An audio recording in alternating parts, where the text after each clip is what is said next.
ஹல்லேலூயா, தேவனுக்கு ஸ்தோத்திரம். விடிஞ்சிருச்சு இல்லையாங்க? வாங்க, இன்னைக்கு ஞாயிற்றுக்கிழமை அல்லவா? ஞாபகம் இருக்கா? ஞாயிற்றுக்கிழமைனாலே லேட்டா எழுந்திருக்கிறது, ஞாயிற்றுக்கிழமைனாலே ரிலாக்ஸ் ஆகுறதாங்க.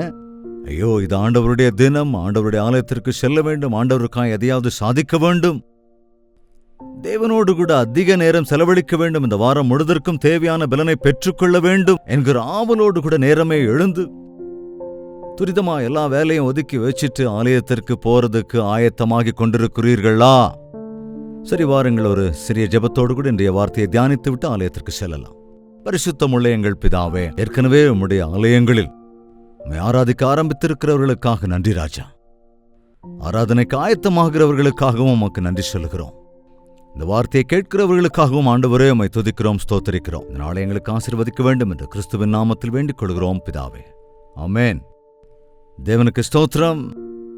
எதுக்காக போறீங்க ஆலயத்துக்கு? எதற்காக ஆலயத்திற்கு செல்ல வேண்டும் என்ற கேள்விக்கு நீங்கள் உங்களுடைய பதிலை 8939801234 என்ற நம்பருக்கு ஒரு வாட்ஸ்அப் மெசேஜில் வாய்ஸாவோ டெக்ஸ்ட் மெசேஜாகவோ அனுப்பி வையுங்கள். சரியா? நீங்கள் ஆலயத்திற்கு எதுக்காக போறீங்க? ஒரு இடத்துக்கு, ஒரு ஷாப்புக்கு நாம எதுக்காக போறோம்? குறிப்பிட்ட பொருள் எதையோ வாங்குறதுக்காக போறோம் இல்லையாங்க? அதே போல ஸ்கூலுக்கு அனுப்புறோம், பிள்ளைகள் எதுக்காக? படிக்கிறதுக்காக அனுப்புறோம். ஒரு ஹாஸ்பிட்டலுக்கு போறோம், காரணம் நம்முடைய ஏதோ பலவீனத்துக்காக, செக்அப் பண்ணிக்கிட்டு மெடிசின்ஸ் வாங்கிக் கொள்வதற்காக. அதே போல ஆலயத்திற்கு போகிறோமே எதற்காக என்றால், கிறிஸ்தவங்க இல்ல, போன் இல்ல, அதுவும் சண்டே இல்லைங்க அப்படின்னு சில பேர் போலன்னா, ஐயோ என் மனைவி விட மாட்டா, எங்க அம்மா விட மாட்டாங்க, என் பிள்ளைங்க விட மாட்டாங்கிற மாதிரி, அல்லது யாரோ பாஸ்டர் எங்களுக்கு ஃபோன் பண்ணி கூப்பிட்டுருவாரு அப்படின்னோ மனிதர்களை சந்தோஷப்படுத்துவதற்காக ஆலயத்துக்கு போறவங்களா இருக்கீங்களா? அல்லது ஆண்டவரை ஆராதிக்கிறதற்காக செல்லுகிறீர்களா? சரி, ஆலயத்துக்கு போகும்போது என்ன ஷேரிங்க? Second point. சரி, என்னதான் செய்யணும் ஆலயத்துக்கு போகும்போது? பாடல்களை பாடணும் அப்படிம்பாங்க. ரைட்டு, பாடல்களை பாடுறோம், ஆண்டவரை ஆராதிக்கின்றோம். சரிங்க, நீங்க ஒரு ஸ்பெஷல் சாங் பாடணும்னு போறீங்களா, இல்லை எல்லோரோடும் கூட சேர்ந்து பாடணும் அப்படிங்கிறதுக்காக போறீங்களா?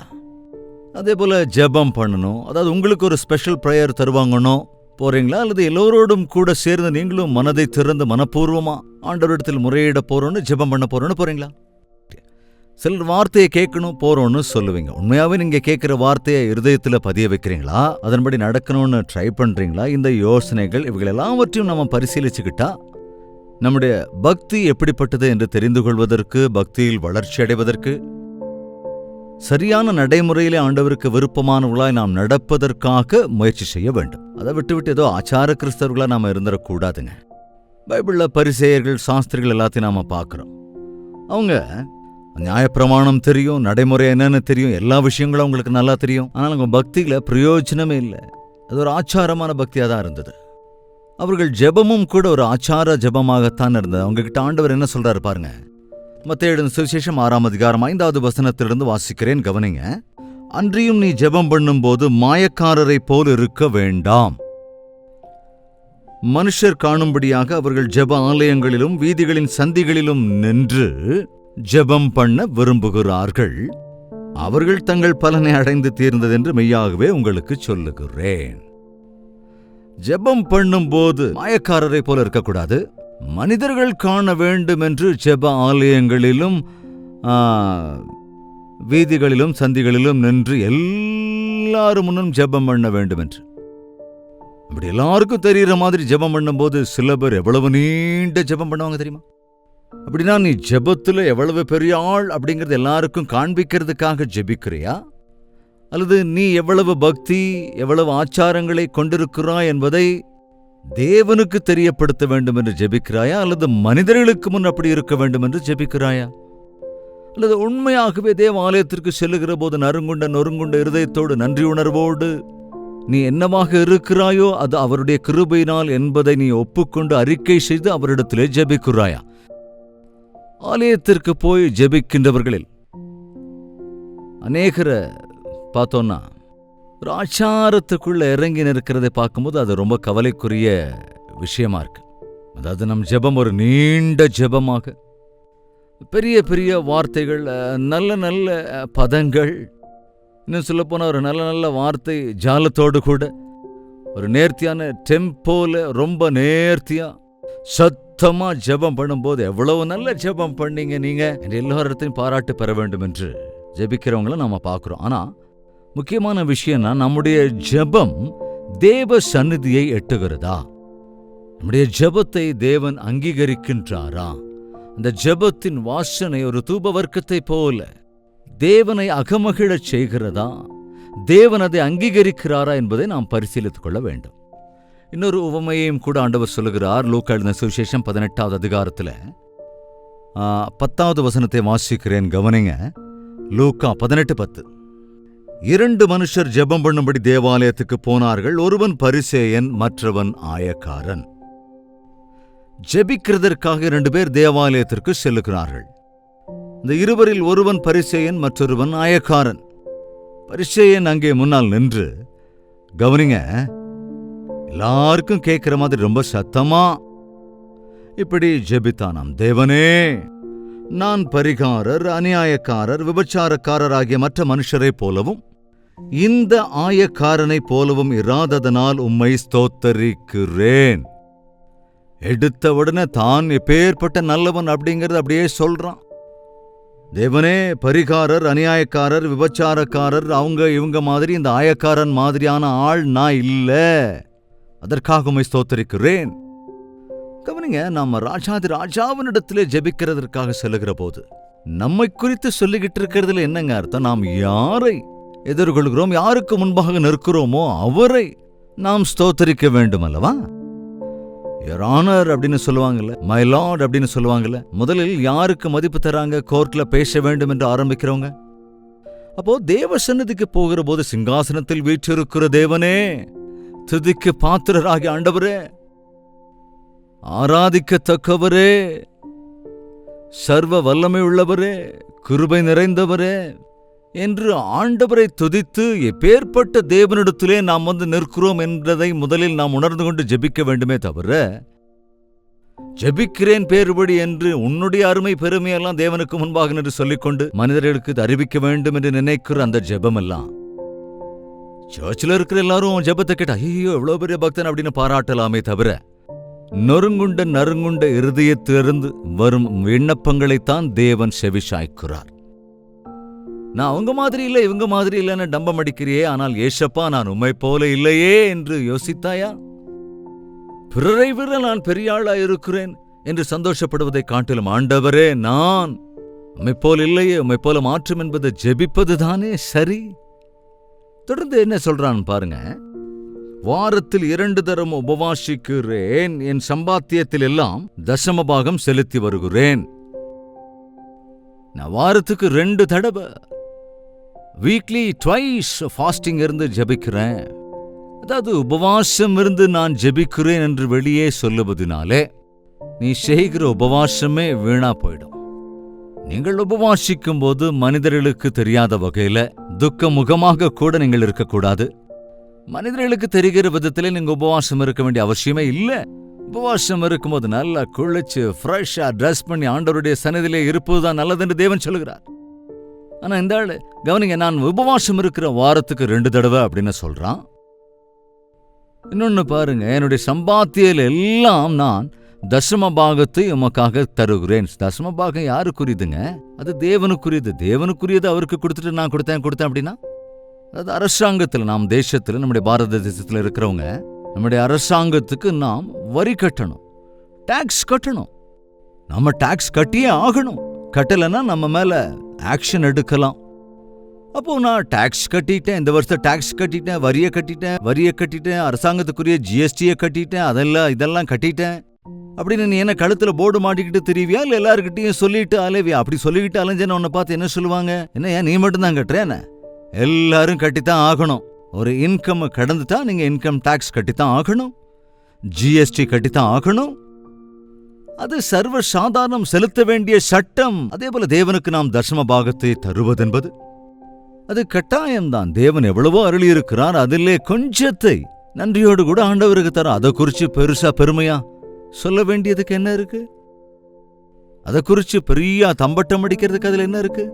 தேவனுக்கு நம்முடைய பணம் அவசியமே இல்லைங்க. ஆனால் கொடுக்கிற விஷயத்துல நீ எப்படி தேவனை நேசிக்கிறாய் என்பதை அவருக்கு காண்பிப்பதற்காக ஒரு காணிக்கை, அது அவ்வளவுதான். அவரை நேசிக்கிறவர்கள் அவருக்கு தருவதுதான். சோ நம்முடைய பக்தி எப்படி இருக்கிறது? நம்முடைய அருமை பெருமைகளை தம்பட்டம் அடிப்பதற்காக இருக்கிறது என்றால் அது கூடவே கூடாத காரியம். தேவ சந்நிதியிலே போய் தேவனோடு நீ பேசுகிற போது நீ தசமபாகம் தர்றியா இல்லையாங்கிறது அவருக்கு தெரியாதா என்ன? யாருக்காவது இதை தடை சொல்லுவாரா? கொடுங்கள், அப்பொழுது கொடுக்கப்படும் என்று ஏற்கனவே சொல்லியிருக்கிறார். உங்கள் தசமபாகங்களையும் காணிக்கைகளையும் என்னுடைய ஆலயத்திலே பொக்கிஷத்திலே வந்து சேர்த்து வையுங்கள், நான் வானத்தின் பலகணிகளை திறந்து இடம் கொள்ளாமற் போகும் மட்டும் உனக்கு ஆசீர்வதிப்பேன் என்று சொன்னார் அல்ல. நீ கொடுப்பதற்கு அநேக மடங்கு அவர் உனக்கு திரும்ப கொடுத்து கொண்டே இருக்கிறார் என்பதற்காக நன்றி சொல்ல வேண்டுமே தவிர, நீ ஏதோ தேவனுக்கு கொடுத்து அவரிடத்திலிருந்து பாராட்டு பெற வேண்டும் என்று நினைப்பது அஞ்ஞானம். நம்முடைய ஜெபங்களில எப்ப பார்த்தாலும் இதே விஷயங்கள் தான். அதாவது ஏதோ சில பாவங்களை நான் செய்யவில்லை, சிலரை போல நான் வாழவில்லை, தேவனுக்காக இதையெல்லாம் செய்து கொண்டிருக்கிறேன், உபவாசம் இருக்கிறேன். நீ உபவாசம் இருக்கிறதால யாருக்கு சந்தோஷம்? தேவனுக்கு அதுல சந்தோஷமா? நீ உபவாசம் இருப்பது என்பது உன்னுடைய ஆவிக்குரிய வளர்ச்சிக்காகத்தானே தவிர அது வேறு எதற்காகவும் அல்ல. அதோடு போஜன பிரியராக இல்லாமல் நாமும் நம்முடைய சரீரத்தில் சில காரியங்களை ஜெயிக்கிறதற்கு ஒரு வேளையோ ஒரு நாளோ சாப்பாட்டை விட்டு விடுவது, அந்த நேரத்தில் தேவனிடத்திலே இன்னும் ஐக்கியப்பட்டு மிக நெருக்கமாக தேவனோடு கூட ஒருமனப்படுவதற்கு அது ஒரு வாய்ப்பாக அமைய வேண்டும். எனவே தேவன் அவனுடைய ஜெபத்தை கேட்டு அங்கீகரித்ததை போல அங்கே பார்க்க முடியாது. நம்முடைய ஜெபம் எப்படி இருக்கிறது? சண்டே தவறாம சர்ச்சுக்கு போறோம், நம்முடைய ஆவிக்குரிய நடத்தை எப்படி இருக்கு?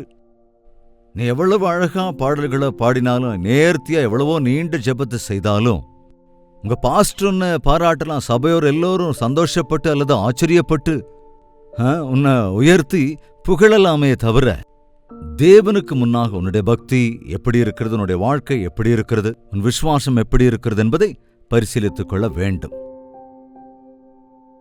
ஆயக்காரன் தூரத்திலே நின்று தன் கண்களையும் வானத்துக்கு ஏறெடுக்க துணியாமல் தன் மார்பிலே அடித்துக்கொண்டு, தேவனே, இத்தனைக்கும் அவன் ஒரு ஆயக்காரன், அவன் தேவாலயத்திற்குள் செல்வதற்கு கூட தைரியம் இல்லை, தேவனை ஏறெடுத்து பார்க்கவும் பயந்தான். தன் கண்களையும் வானத்துக்கு ஏறெடுக்க துணியாமல் தன் மார்பிலே அடித்துக்கொண்டு, தேவனே, ஐயா ஐயா, பாவியாகிய என் மேல் கிருபையாயிரும், மன்னிப்பு கேட்கிறான். மன்னிங்க ஆண்டவரே அப்படின்னு ஒரு சின்ன ஜெபம் தாங்க, டைரக்டா பாயிண்ட் டு பாயிண்ட். சன்னதிக்கு போகும்போது நீண்ட ஜெபங்கிறது அவசியம் இல்லை. நீ சொல்ல வேண்டியதை கரெக்டா தேவனிடத்துல சொல்லு. தேவனிடத்துல நீ எக்ஸ்பிளைன் பண்ண வேண்டிய அவசியம் இல்லை. அவருக்கு தெரியும், உன்னை தெரியும், உன் மனசை தெரியும், உன் வாயில் வார்த்தை பிறவாவதற்கு முன்பே அவருக்கு தெரியும். உன்னுடைய ஜெபத்தின் மூலமாக அவருக்கு நினைவுபடுத்துகிறோமே தவிர அவருடைய மனதை மாற்றுவதற்கு நாம் ஜெபிப்பதில்லை. சோ ஜெபம் பண்ணும் போது தேவனுடைய மனசை மாற்றணும் அப்படின்னு முயற்சி செய்யாதீங்க. நம்முடைய மனதை மாற்றிக்கொள்வதற்காக நாம் ஜெபிக்க வேண்டும். அதெல்லாம் தான் ஆண்டவர் சொல்கிறார். நீங்கள் ஜெபம் பண்ணும்போது, மறுபடியும் மத்தேயு சுவிசேஷத்துக்கு போறேன், 6வது அதிகாரம் 5வது வசனம், நீயோ ஜெபம் பண்ணும் போது உன் அறை வீட்டுக்குள் பிரவேசித்து உன் கதவை பூட்டி அந்தரங்கத்தில் இருக்கிற உன் பிதாவை நோக்கி ஜெபம் பண்ணு.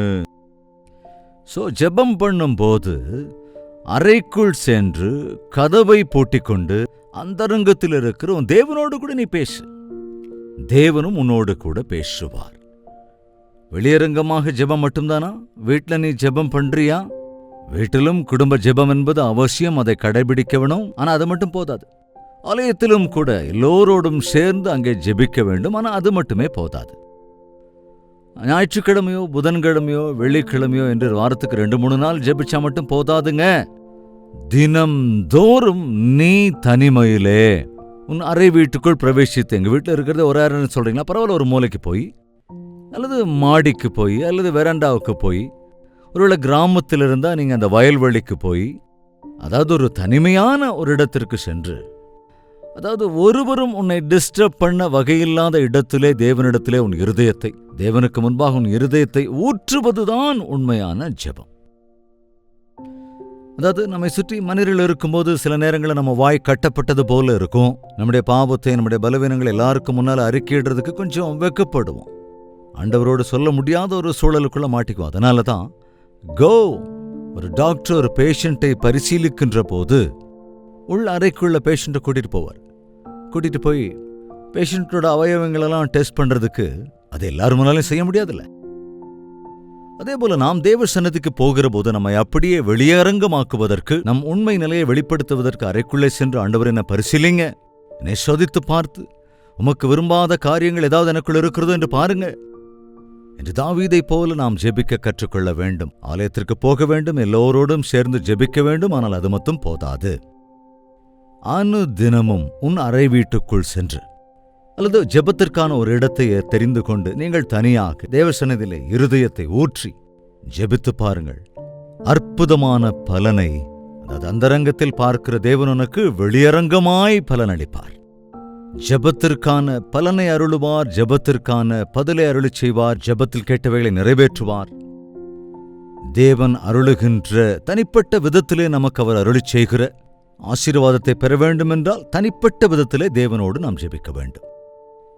யாரெல்லாம் தனிமையில் அதிகமாக தேவனோடு ஜெபித்து இடைப்படுகிறார்களோ அவர்கள் செய்கிற வெளியரங்கமான ஜெபம் ஆவியில் நிரப்பப்பட்ட வல்லமையுள்ள ஜெபமாக இருக்கும். ஆண்டவராக இயேசுவும் கூட அதிக நேரம் தனிமையிலே ஜெபிப்பார். வெளியரங்கமாய் வருகிற போது சுருக்கமாகத்தான் ஜெபிப்பார். அவர் ராத்திரி முழுக்க ஜெபத்திலே ஆயத்தப்படுவார். பகலிலே அவர் பலர் மத்தியிலே வருகிற போது ஒரே வார்த்தையில் பிறரின் ஜெபங்களுக்கு பதிலே அருளுவார். அதே போல நம்முடைய வாழ்க்கையிலும் கூட தனிமையாய் அதிக நேரம் நீ ஜெபிப்பாய் என்றால், வெளியரங்கமாய் நீ ஜெபிக்கிற போது, சபையில் நின்று நீ ஜெபிக்கிற போது, உடன் விசுவாசிகளோடு சேர்ந்து ஜெபிக்கிற போது உன்னை கொண்டு அவர்கள் ஒளியை பெறுவார்கள். நீ விளக்கைப் போல பிரகாசிப்பாய். ஒரு கேண்டலை கொண்டு எப்படி ஒரு 1000 கேண்டலை ஒளியேற்ற முடியுமோ, அமர்ந்து போன அநேகருக்கு மத்தியில் நீ நின்று ஜெபிக்கிற போது அவர்கள் எல்லோருக்குள்ளும் எழுப்புதலை உண்டாக்குகிற விதத்திலே உன்னுடைய ஜெபம் என்பது நிரப்பப்பட்டதாக இருக்கும். ஆச்சார கிறிஸ்தவர்களாக ஆலயத்திற்கு சென்று வராமல் ஆவிக்குரிய பிரகாரமாய் நிரப்பப்பட்டு அநேகருக்கு ஒளி கொடுக்கத்தக்கதாக தேவ சந்நிதிக்கு நாம் செல்ல வேண்டும். தேவனோடு கூட நேரத்தை செலவிட வேண்டும். ஜெபிக்கலாமா? பரிசுத்தமும் அன்பும் நிறைந்த பிதாவே, யார் யார் எங்கெங்கிருந்து இந்த வார்த்தைகளை கேட்டுக்கொண்டிருக்கிறார்களோ, ஏற்கனவே ஒருவேளை அவர்கள் ஆலயத்தில் இருந்தாலும் ஆலயத்திற்கு புறப்பட்டுக் கொண்டிருந்தாலும், இந்த சமயத்திலே தனிமையான ஜெபத்தின் வலிமையை நாங்கள் அறிந்து கொள்வதற்கும் சபையாய் கூடி ஆலயத்தில் ஜெபிப்பது எவ்வளவு அவசியமானது, அனுதினமும் ஆண்டவரே உம்மை பற்றிக் கொண்டு உமக்கு முன்பு நாங்கள் தனிமையில ரகசியமாய் ஜெபிப்பது எவ்வளவு அவசியம். அரை கதவை பூட்டி தனிமையில் ஜெபிக்கிற ஜெபத்தை எங்கள் ஒவ்வொருவருக்கும் கற்றுத்தரும்படி ஜெபிக்கிறேன். ஆச்சார கிறிஸ்தவர்களாய் நாங்கள் மிஞ்சி விடாமல் ஆவிக்குரிய வாழ்க்கையில பிரகாசிக்கிறவர்களாக, உம்முடைய வருகைக்காக ஆயத்தப்படுகிறவர்களாக, சுத்த இருதயத்தோடு நல் மனசாட்சியை காத்துக்கொண்டவர்களாக தனதன தியானத்தில் ஒருமனப்பட்டிருக்கிற ஒவ்வொருவருக்கும் நீர் சகாயம் அருள வேண்டும் என்று கிறிஸ்துவின் நாமத்தில் வேண்டிக் கொள்கிறோம் பிதாவே, ஆமென். நம்முடைய கர்த்தராகிய இயேசு கிறிஸ்துவினுடைய கிருபையும் பிதாவாகிய தேவனுடைய அன்பும் பரிசுத்தாவின் அந்யோன்ய ஐக்கியமும் சந்தோஷமும் சமாதானமும் அனுதின தியானத்தில் ஒருமனப்பட்டிருக்கிற நம் அனைவரோடும் இன்னும் சதா காலங்களிலும் தங்கி தரித்திருப்பதாக, ஆமென். தேவனுக்கு ஸ்தோத்திரங்கள். ஜெப தேவைகள் மற்றும் பாரங்களை 8939801334 என்ற நம்பருக்கு டெக்ஸ்ட் அல்லது வாய்ஸ் மெசேஜ் மூலமாக வாட்ஸ்அப் பண்ணுங்கள். உங்களுக்காக நாங்கள் ஜெபிக்கிறோம். நீங்களும் தொடர்ந்து ஜெபியுங்கள். அற்புதமான ஆச்சரியமான காரியங்களை தேவன் நமக்காக அருளிச் செய்வார். பாரத்தோடு செய்யப்படுகிற இந்த ஊழியங்களில் நீங்களும் பங்கெடுக்க வேண்டும் என்று விரும்புவீர்கள் என்றால், தெலுங்கு, தமிழ், ஹிந்தி, மலையாளம், பெங்காலி, ஒரியா என்ற 6 பாஷைகளிலே டிவி புரோகிராம்ஸ் கொடுத்து கொண்டிருக்கிறோம். அது அநேகருக்கு, சோசியல் மீடியாவில் இல்லாதவர்களுக்கு அது மிக மிக அவசியமானதாக இருக்கிறபடியினால் மிகவும் பாரத்தோடு கூட அந்த ஊழியத்தை தொடர்ந்து கொண்டிருக்கிறோம். ஒருவேளை அந்த ஊழியத்திற்கு நீங்கள் உதவ வேண்டும் என்று நினைத்தீர்கள் என்றால், ஜெயபால் ஃபவுண்டேஷன்ஸ் அதற்கான QR கோட் நம்பரையும் பேங்க் டீட்டெயில்ஸையும் உங்களுக்காக திரையிலே காண்பிக்கிறோம். உங்கள் காணிக்கைகளை அனுப்பி இந்த ஊழியத்திலே நீங்கள் பங்கெடுக்க விரும்பினால் தயவு செய்து பங்கு கொள்ளுங்கள். தினந்தோறும் தேவ வார்த்தையை கேட்கிற நீங்கள் நன்மைகளை பெற்றிருக்கின்றீர்களா? அதை அவ்வப்பொழுது உங்கள் வாட்ஸ்அப் மெசேஜ் மூலமாக உங்களுடைய பிரைஸ் ரிப்போர்ட்ஸ் மற்றும் பிரேயர் பர்டன்ஸையும் ஷேர் செய்யுங்கள். உங்களுக்காக தொடர்ந்து ஜெபிக்கிறோம். ஆண்டவருடைய வருகைக்காக நாம் எல்லோரும் ஆயத்தப்படும்படியாக நம்மை நாமே பரிசோதித்துக் கொள்வதற்காக தேவன் தருகிற வாய்ப்புக்காக அவரை நாம் துதித்து, தேவனுக்கு சுத்தமான நாளை இதே நேரம் இதே அனுதின தியானத்தில் மீண்டும் சந்திக்கலாம். அதுவரைக்கும் தேவனுடைய மகா கிருபை நமக்கு துணையாயிருப்பதாக.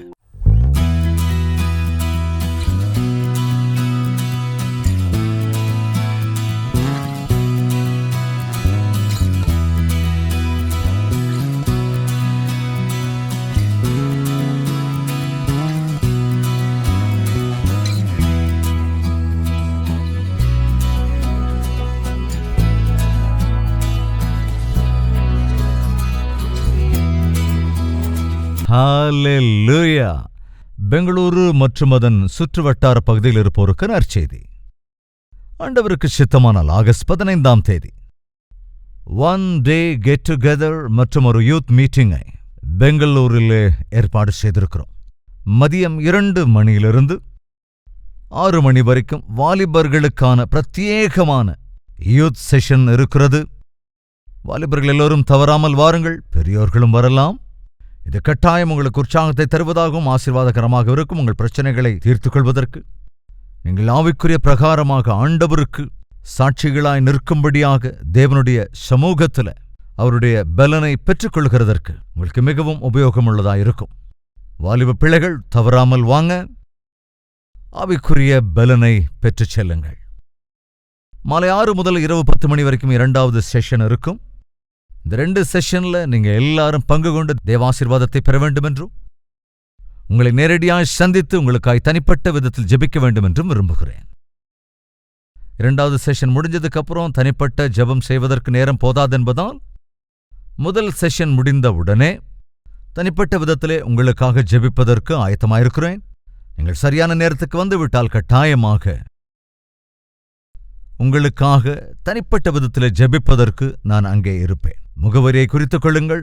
Hatsun community centre, CSI compound, opposite to Mitralaya girls high school, near corporation circle, Bengaluru.